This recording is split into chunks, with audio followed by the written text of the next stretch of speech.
Okay, so this is my second VOD review, and this time it's going to be Mercy on Oasis, Mercy and Brig specifically. I learned a lot from my last video I tried. Number one, don't use Shadowplay. So I switched to OBS.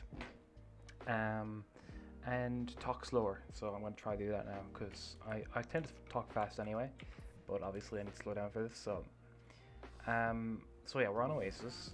First thing we need to do again, check the team comps. What are we running? We're running Ball, Tracer, D.Va, Mercy, Kree, and Ana. So this comp isn't optimally. I'd like to have a Hog instead of D.Va, and maybe a Zen instead of Ana, but this works anyway. As Mercy, my job is going to be pocketing Kree and healing my team where I need to, but generally pocketing Kree.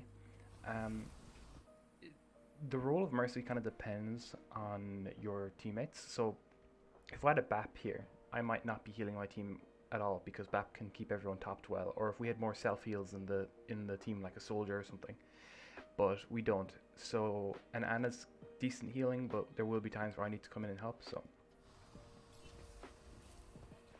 we start up. Watch my movement. This is how I'd kind of dodge and weave as Mercy. I like to just back up and then fly towards them. It makes it hard to hit. Notice I'm looking around too. I'm looking, like, I want to pocket my Kree, but while he's shooting, I don't need to look at him.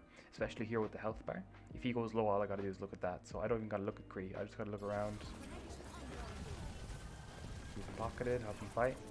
Notice there, this is something not a lot of low level Mercies will do. You just gotta... One second, you'll see. So here he's gonna fight D.Va. You notice he rolls up. I topped him up, but the moment I realized that he flashed, I damaged boosted, and then back to healing again. So know when you can go to damage boost, know when you can go back to healing. It's really helpful.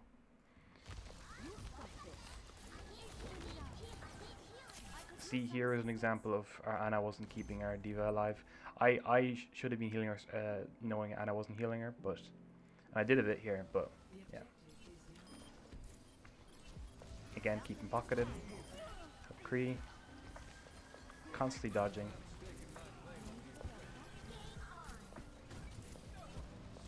Good, we win the round then. So now that we know what they have a Monkey, a D.Va, an Ana, a Kree, a Zen, and an Echo. So they have a lot of dive here. What I probably should have gone, what I should switch to is probably Brig, but because we're winning, I'm not going to worry about that until they start stomping us. So for now, I get a res off as well, because we lost our ball. Get him back into fight straight away. Here, you'll notice our team pushed up here, right? And I didn't push up with them. And I could have gone aggressive, but I also didn't want to risk any type of death. I probably wouldn't have died here, but you know, you can't be, as a support, it's better safe than sorry, really. So okay, they're coming back now. Again, dodging all the time. I'm flying around. I don't want to stay still. I also don't want to stay out in the open.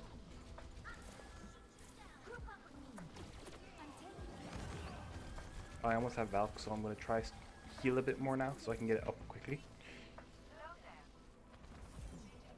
I'll have to do super jumps. Learning those is very handy. It's just like holding shift and control at like an awkward time. I think it's control then shift a little bit after that. Take some practice, but it's very handy for just getting in a good position. Kree get a good pick there. There we get Dove, and this is another use for Valk. You don't need to use it just for healing. You can use it just to get away as well. That's what I find. They can dive you, and you can surprise them by just Valking and flying away. Like the speed at which, you'll see this now. Look at this, how fast this is. So once we're back here,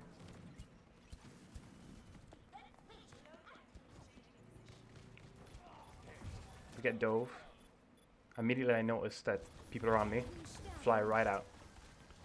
And they can't hit me. And notice as well, I was flying over here by our Ana, so our Ana could keep me topped in the air. So you save it in your sight of your other support as well, so they can peel for you. Anyway, I noticed our Kree gets nanoed, so I let him be, and I go help the rest of my team. He gets a pick, so yeah, Kree does his job. Just helping everyone now. Not too worried, we've been winning the fight. Doing well. Now this was, I thought Kree was going to die there, and I wanted to risk a cheeky res, but obviously he didn't, so it was a bit awkward. We lose Kree. So right now, I'm still not worried though, because we traded. So, but I don't have anyone to pocket right now, and I kind of want to risk the res, but I was told that there was a Kree here. So if we can bait out the Kree's flashbang, I'll go for the res. So let's see now. See, yeah, he flashed there. So if he didn't flash, I would have just stood here and flew back. But because he flashed, I think I go straight for the res. Yeah, I do. Now, the res didn't work out, but the plan was good. The plan was good. I was hoping Diva would be with me, because Diva can Matrix. You can call that out in comms as well. She wasn't, but it's okay. We lose that fight, but we've got an ult, and we've got plenty of time on the clock, so we're good. So we regroup. That's the plan right now.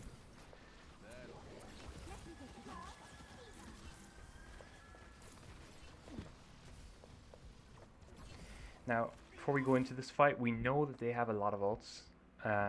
So the best course of action here would, if they win the next fight, that's fine. But if they win by using like all their ults, it'd be huge for us.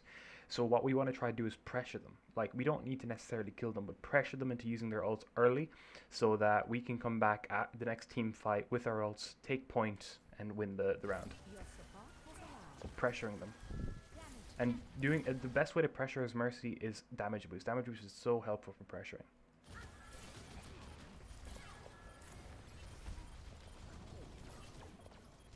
Good.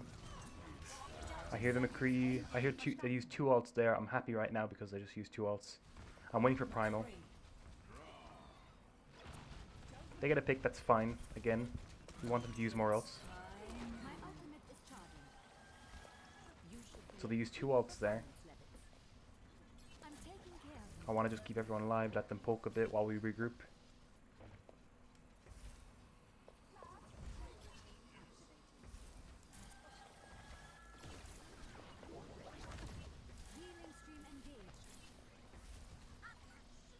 Notice my movement as well, always that movement. It's so handy, especially in the lower ranks. You will get away with so much with that kind of movement. So much.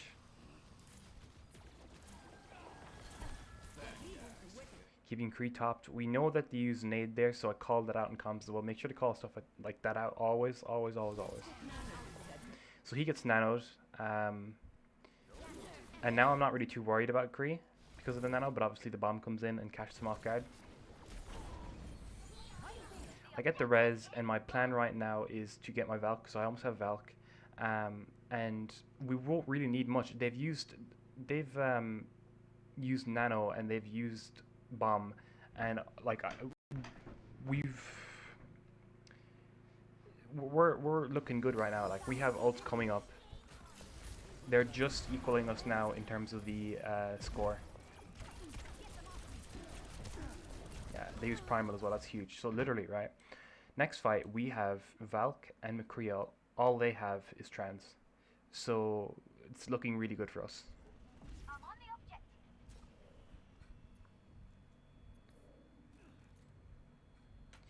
So I'll skip ahead to it. Yeah, wait, I'll go back. Oh, I didn't mean to go there. Where were we now? Okay, yeah, so we push up again. Plan is Valk, Creole, pressure them, kill them, win the round basically. Or win the, yeah, here. I notice Kreese is getting spammed. This is something I like to do as a Mercy. It's not the best idea, but sometimes you can body block for them, so I try to do that. And here I couldn't damage boost, so I had to keep him topped. That's okay though. I noticed there was no one really there, so I kind of go away from Kreese, see who else I can help. We get a Diva out of mech, that's huge. I keep those topped while I kill her. Right now, all I'm worried about is just keeping everyone a bit healed and trying to damage this Kreese. It's really simple. Now, I notice Kree killed our Ana, but he killed her from pretty far. And the only risk I have really of missing this res is if my Kree doesn't peel for me, which he does, so I get a free res. Which ultimately lets us keep this without any hassle. So that's an important thing actually. Just getting reses like that, like this wasn't huge, but it's a good idea now. Our Ana died early, right? And it's a bit of a risky res obviously because someone's there, but you have to kind of trust your team. If I didn't res there, we wouldn't have any like burst healing to keep our team alive, and we probably would have lost this fight because they got because they've been, yeah, we probably would have lost this fight. So getting this res actually helped us maintain. Yeah, there we go. There we go. Yeah. Okay, so now there's one thing I'm kind of worried about right now, is we took the point, but we don't have many ults. We have 2 at most, and for some reason I was thinking they might have more ults than they actually did. They only had Echo ult, so in retrospect this is looking good, but in my mind I was kind of afraid, so I was playing a bit more passively. I almost died there. Oh, that's a big, here, I'll teach, this is a good thing as well. When you have a ball and he minefields, it's free cover. Like, look at this now. I get attacked by D.Va. I move into the minefields and D.Va just stops going for me because she can't. If she goes for me, she's going to hit the minefields and die. So, see, yeah, she runs away. So minefields is such amazing cover for supports. Now we're staggering D.Va. We want to buy as much time as we can until they want it, because if they're down D.Va in the next team fight, it's basically one for us.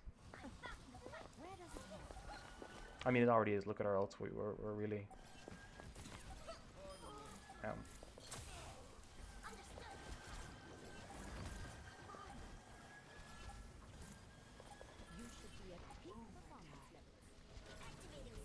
yeah, we use all our ults.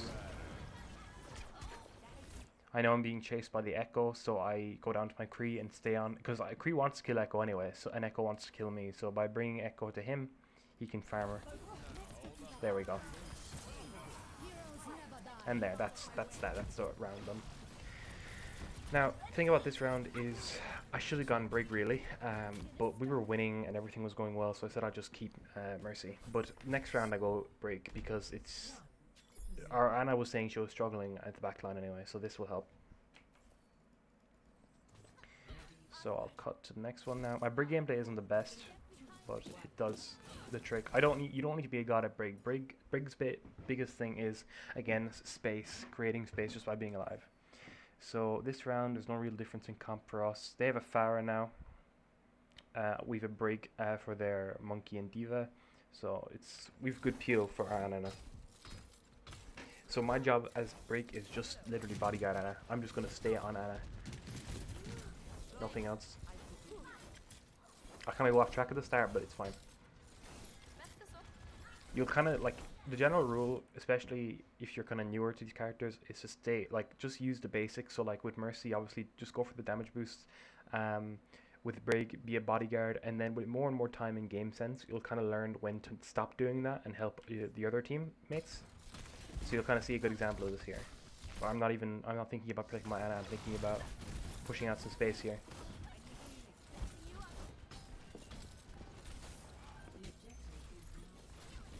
Here, this is another thing as well. If you're against a Pharah, Pharah can boop you, and I think I do die of a boop here, but she can boop you if you're out here and too close to the corner. So try not to come out here when you're against a Pharah, because it's just a free kill for her. Oh yeah, this is another thing. That boop, I just saved Tracer there. Like, let's look at her POV here. Whiplash is so good. You don't even need to get kills with Brig. It's really just creating space with her abilities. Like, you'll see here now. Look at this. Tracer's about to die.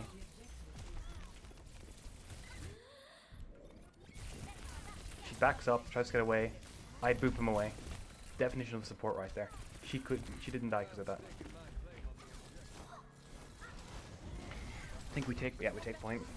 So see, Ana died there. That was my bad. Ana died there. That was my bad. But I chose to show. the reason why she died is because I chose to save the Tracer, and because Tracer had Pulse Bomb and Anna didn't have any ult. So with our Tracer alive and Pulse Bomb, we have a lot higher chance of winning this instead of Anna alive with no ult. So that's another way to kind of tell who you want to save and who you don't. Is if they have an ult, you want to save them.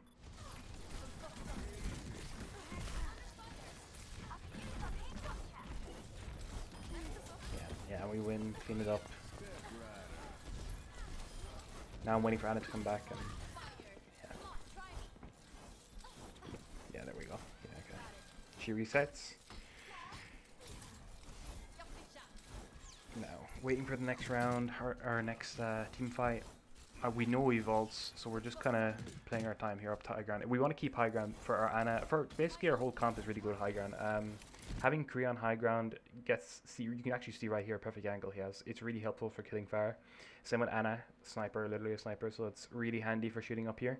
So like I said earlier, being out here is kind of dangerous with fire, but at the same time I need to be out here to protect them if they get dove by Winston. I die here now. Yeah, I do. So let's skip that. Let's skip that. And we lose the round because of that now. That's an example of dying as a support is something you don't want to do. Like, staying alive is more important than getting a kill as support. Like, if I didn't die there, we probably wouldn't have lost that team fight, but we did because I died. So try not to die as much as possible as support. If you do nothing else, try not to die. Now, I have rally coming up, so I want to use it as soon as possible.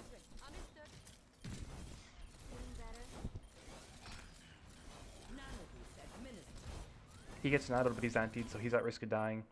I'm looking for, so because I'm not Mercy, I can't pocket our Kree anymore, but I can give him packs. So I'm trying to see if he's in trouble with the fire here, and I want to keep him topped up, because he's really, if our Kree dies, we lose our biggest source of damage against Pharah. So Kree is another important target to keep alive along with Anna.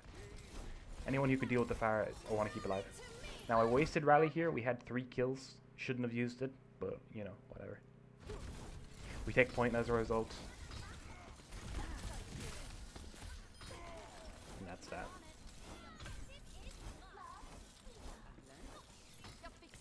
Now we're thinking next fight. We have 2 ults. We know they have bomb, so I want to be staying kind of close to cover where I can. Actually, 1 sec now. Yeah, okay. See, you'll notice I'm not with Anna, but I am with Kree. Either one of them's good, but Kree, I chose Kree specifically because Kree's doing quite well against Pharah, but I wanted to make sure he's doing even better, you know? Because dominating, if we were dominating Pharah, we're dominating their team. So that's my idea in my head right now.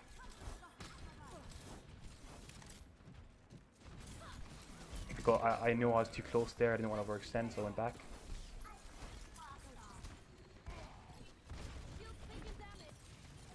Here I notice Kree's getting dove by both tanks, but they're ignoring me, so I think this is a good opportunity for me to push in. So I do. I push up. I see if, yeah, we got a kill on Winston. See, this just shows how OP Brig is. I die, but that's okay. That's a trade. That's a tank for a support. That's, yeah. You get another kill then. From here, we just kind of, my team cleans up. I think I go Lucio to touch. No, I don't. We don't win yet. Yeah, we regroup. So we lost that, but, and it's kind of bad because they didn't really use any ults. But at the same time, we've bomb coming up, we have nano, and we might have mines, so looking good, especially because we have so much time. Like, they only have 34% right now. Percentage-wise, we're huge.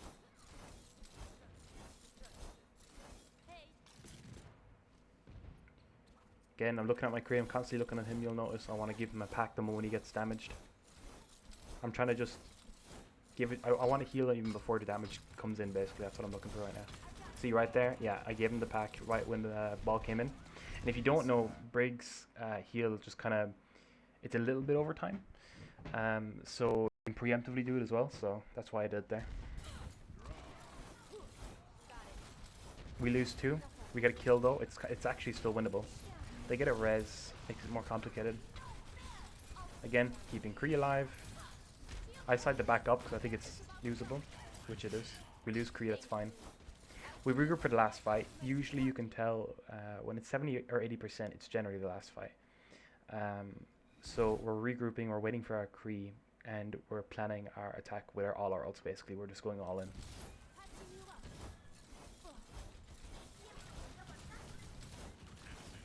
You see, as Brig now, I can't really do much in terms of dealing with enemy ultimates, but let's say I was Ana right here, right?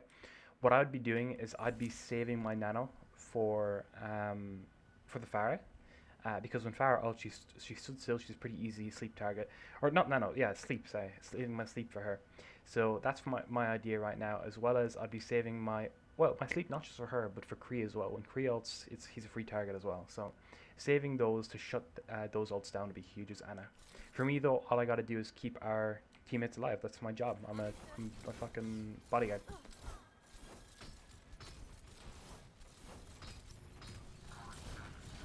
I think I faltered a bit now with Brig at the end, but that's fine. Yeah, okay. Anyway, I get solo ulted and solo bombed, essentially. Ana, actually, yeah, this is perfect. Here, I'll show it to you here. What Ana just did. Exactly what you should be doing.